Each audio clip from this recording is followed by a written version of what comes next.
ఓం శ్రీ గురుభ్యో నమః. అందరికీ నమస్కారం. ఓం నమ ఓం భవజీ నమః.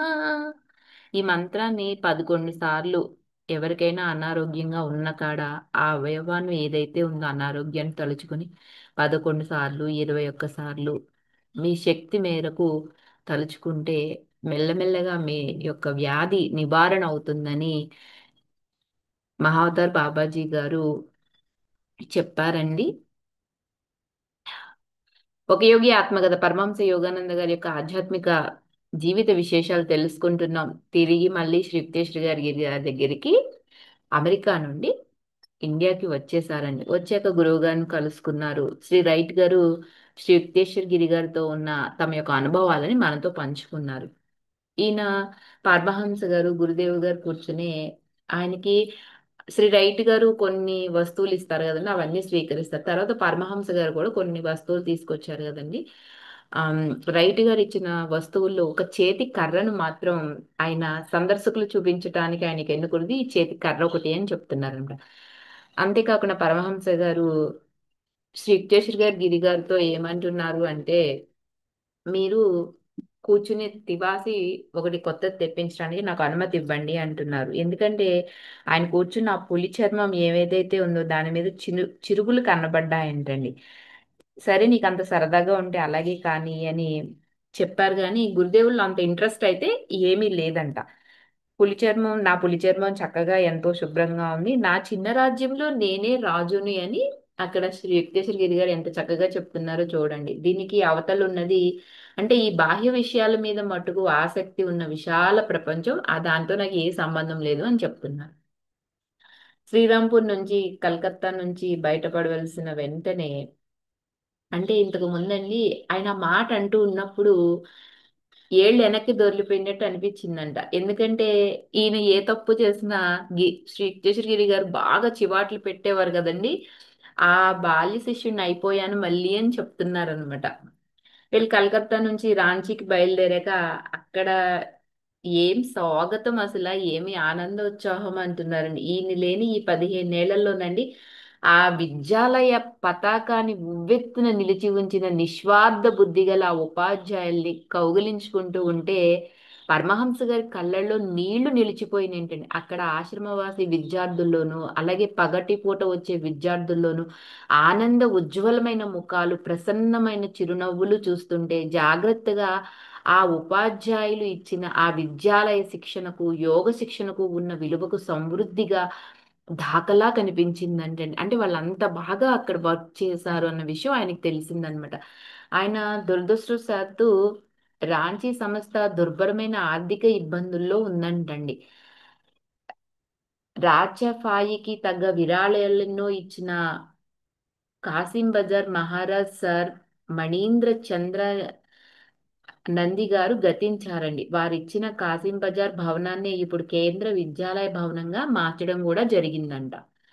ప్రజాదరణ తగినంతగా లేకపోవడం వల్ల విద్యాలయంలో ఉచితంగా ఉదారంగా కల్పించే వసతులు అనేక తీవ్రంగా దెబ్బతిన్నాయంటండి. ఈయన అమెరికాలో ఉన్న అన్నేళ్ళు కూడా అక్కడి వ్యవహారము జ్ఞానము అడ్డంకులు ఎదురైనప్పుడు చూపవలసిన మొక్కవోని కార్యదీక్ష నేర్చుకోకుండా ఉండలేకుండా ఉన్నారంట. అయితే క్లిష్ట సమస్యలతో కుస్తీ పడుతూ రాంచీలో ఒక వారం రోజులు ఉండిపోయారండి. కలకత్తాలో ప్రముఖ నాయకులతోనూ విద్యావేత్తలతోనూ ఇంటర్వ్యూలు జరిగాయంట. యువకుడైన కాసిం బజార్ మహారాజుతో చాలాసేపే మాట్లాడారంట.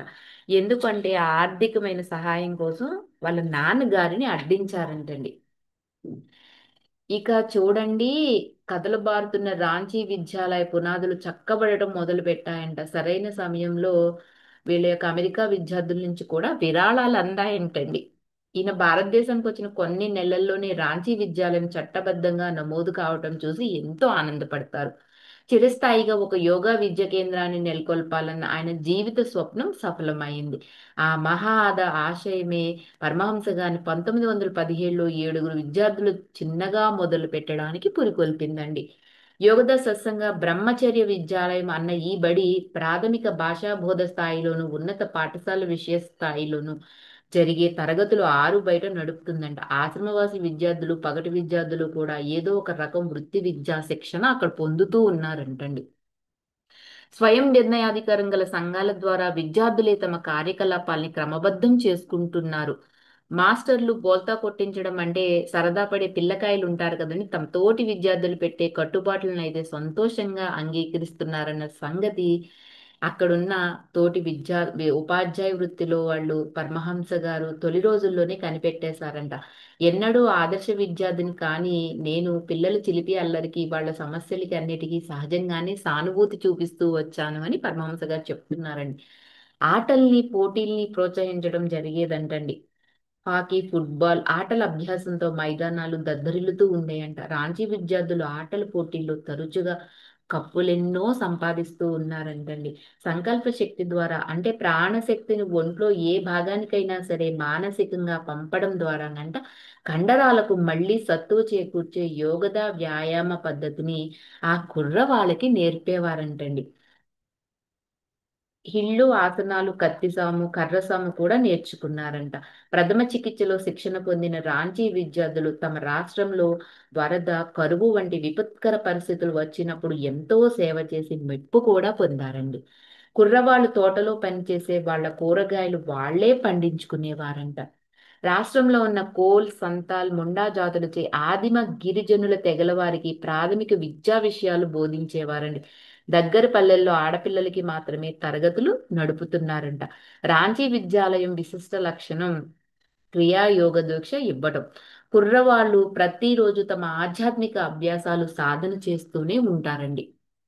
గీతా పారాయణం చేస్తారు. చూడండి భగవద్గీత గురించి ఇక్కడ కూడా పరమహంస గారు ఎంత చక్కగా చెప్తున్నారు. రోజు మనం కూడా నిత్యం ఏదో ఒక శ్లోకము, ఒక చా ఒక అధ్యాయము పారాయణం చేస్తూ ఉండాలి. మన శక్తి కొలది ఒక్క శ్లోకం ఒక అర్థం తెలుసుకుంటే చాలండి, మన జీవితం ఎంతో ధన్యమైపోతూ ఉంటుందన్నమాట.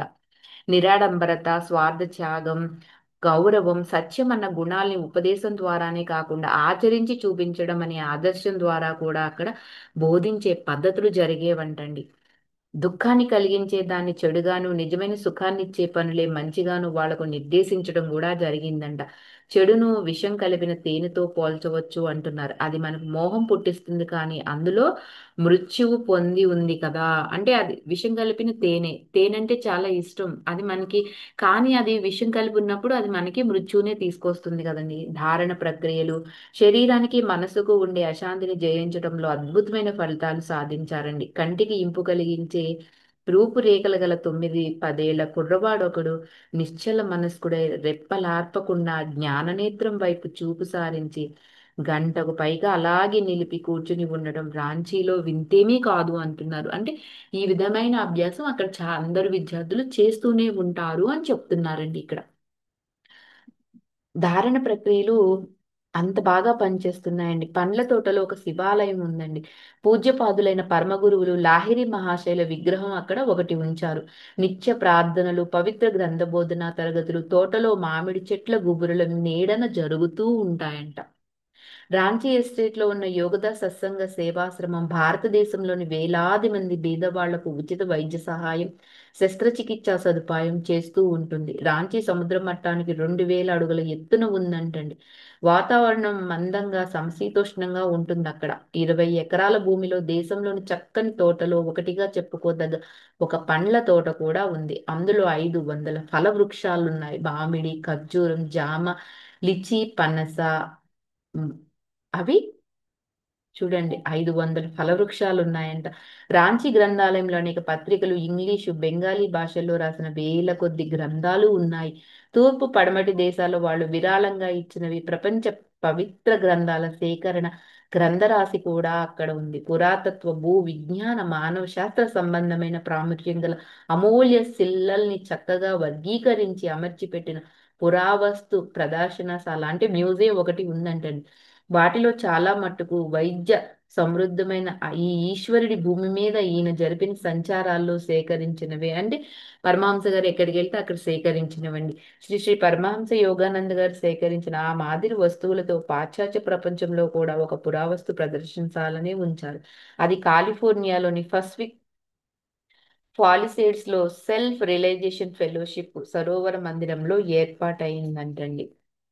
రాంచీ పాఠశాల మాదిరిగా ఆశ్రమ వాస యోగ సాధన అవకాశాలు గల రాంచీ హై స్కూల్ స్థాపించడం జరిగిందండి. ఇవి అప్పుడు బాగా వర్ధిల్లుతున్నాయంట. అవి ఏంటంటే మగపిల్లల కోసం లఖన్పూర్ లో ఉన్న యోగదా సత్సంగ విద్యాపీఠం, ఇస్మాయిలీచక్ లో ఉన్న యోగా విద్యాలయం, ఆశ్రమం.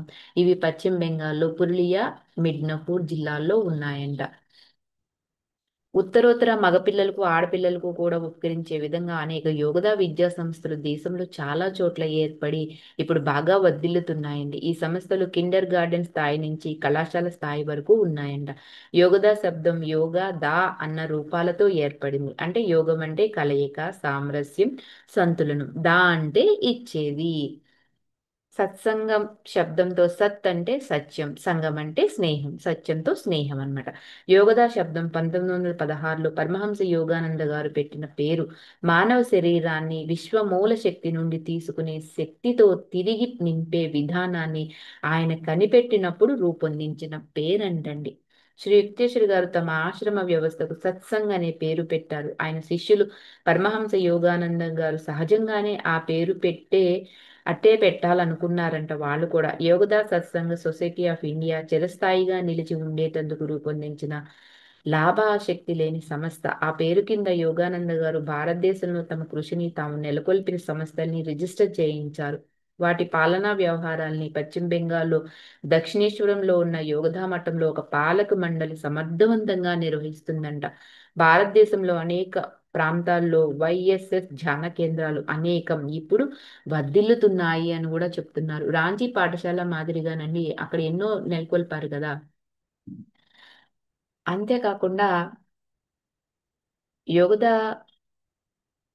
ఆమ్, సత్సంగ సొసైటీ ఆఫ్ ఇండియా వాళ్ళు ఇక్కడ దక్షిణేశ్వర్ మఠం యోగదా సత్సంగ సొసైటీకి భారతదేశంలో వివిధ ప్రాంతాల్లో దానికి ఉన్న విద్యాలయాలకు కేంద్రాలకు రాష్ట్ర ప్రధాన కార్యాలయం కదండి. ఇక్కడ మనకి ఏం చెప్తున్నారంటే పరమహంస గారు 1939లో దక్షిణేశ్వరంలో గంగానదికి ఎదురుగా రాజప్రసాదం లాంటి భవనంలో యోగదా మఠాన్ని కూడా స్థాపించడం జరిగింది. కలకత్తాకు ఉత్తరాన కొద్ది మైళ్ళ దూరంలో ఉన్న ఈ ఆశ్రమం నగరవాసులకి శాంతి నిలయంగా ఉపకరించిందండి. యోగదా సత్సంగం అనే పుస్తకాన్ని ప్రచురించడం, భారతదేశంలో అన్ని ప్రాంతాల్లో ఉన్న విద్యార్థులకు నెల నెల పోస్టులో పాఠాలు పంపటం కూడా జరిగాయంటండి. ఆ పాఠాలు శక్తిపూర్ణ ధారణ ధ్యాన ప్రక్రియల్ని వివరణాత్మకంగా బోధిస్తాయంట. సంపూర్ణ విశ్వాసంతో వాటిని సాధన చేసినట్లయితే అర్హులైన విద్యార్థులకు ముందు ముందు వచ్చే పాఠాల్లో బోధించే క్రియాయోగం అనే ఉన్నత విద్యకు అవి అత్యవసర ప్రాతిపదికని ఏర్పరుస్తాయంటండి. యోగదా విద్య మత ప్రజాహిత కార్యకలాపాలకు అనేక మంది ఉపాధ్యాయులు, కార్యకర్తలు, సేవా తత్పరులు అవసరమవుతారు. అలాంటి వాళ్ళు అసంఖ్యాకంగా ఉన్నారు కనుక వాళ్ళ పేర్లు ఇక్కడ ఇవ్వడం లేదు అంటున్నారు. కానీ వారిలో ప్రతి ఒక్కరికి నా హృదయంలో ప్రేమపూర్వకమైన స్థానం ఉంది అని పరమహంస గారు చెప్తున్నారండి. శ్రీ రైట్ రాంచీ కుర్రవాళ్ళతో చాలా స్నేహాలే చేశారంట. సాదా పంచె కట్టుకుని వాళ్ళతోనే కలిసి కొన్నాళ్ళు కూడా ఉన్నారంటండి. బొంబాయి, రాంచీ, కలకత్తా, శ్రీరాంపూర్ ఎక్కడికి వెళ్ళినా సరే పరమహంస గారి యొక్క శ్రీ కార్యదర్శి తన సాహస కృత్యాలని ప్రయాణం డైరీలో రాస్తూనే వచ్చాడంట. వివరంగా వర్ణించే ప్రతిభ అతనికి ఉందంటండి. ఒకనాడు సాయంత్రం అతన్నే ఒక ఆ అతన్నే ఒక ప్రశ్న అడిగారంట. డిక్, భారతదేశాన్ని గురించి నీకు కలిగిన అభిప్రాయం ఏమిటి అని శ్రీ రైట్ గారిని అడిగితే శాంతి అన్నాడంతండి సాలోచనగా. అంటే ఈ జాతి తత్వం ఏంటి అంటే భారతదేశంలో ఉన్న ఈ యొక్క హిందూ జాతి, ఈ మానవ జాతి తత్వం ఏంటి అంటే శాంతి. అంటే చూడండి మనలోనే శాంతి ఉంది కానీ మనమే తెలుసుకోలేక ఎక్కడో ఉందని మనం ఎగబడుతూ ఉంటున్నాము.